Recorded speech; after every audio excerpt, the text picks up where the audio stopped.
I'm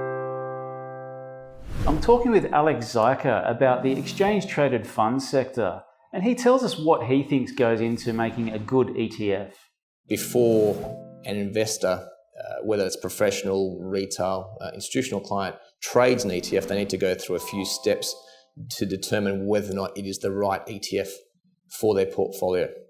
And normally we see them follow five steps. So the first one is have a think about the manager that you're partnering with.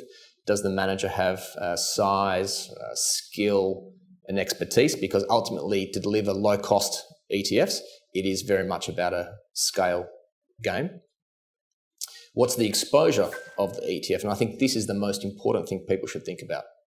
So does the ETF provide exposure to global equities or global fixed income? Am I looking for US equities, European equities, Japanese equities? Because ultimately, that will be the biggest driver of returns in your portfolio, the exposure of the ETF.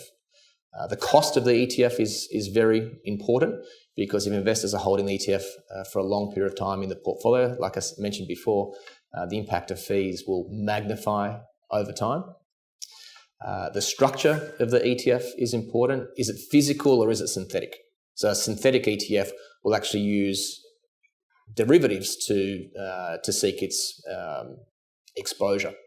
And that can introduce counterparty risks. So we would prefer ETFs that are physical, so they physically hold the securities, whether they're equities or bonds. So for the iShares ETFs here in Australia, they're all physical. And then the final one, which is also very important, is liquidity. Can you trade when you want to in, but probably even more importantly, can you trade out? And so really have a look at how well the liquidity is supported by the ETF issuer. How many market makers do they actually partner and work with here in Australia or globally?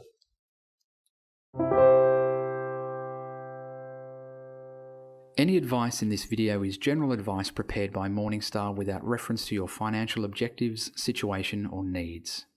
You should consider the advice in light of these matters and any relevant product disclosure statement before making any decision to invest.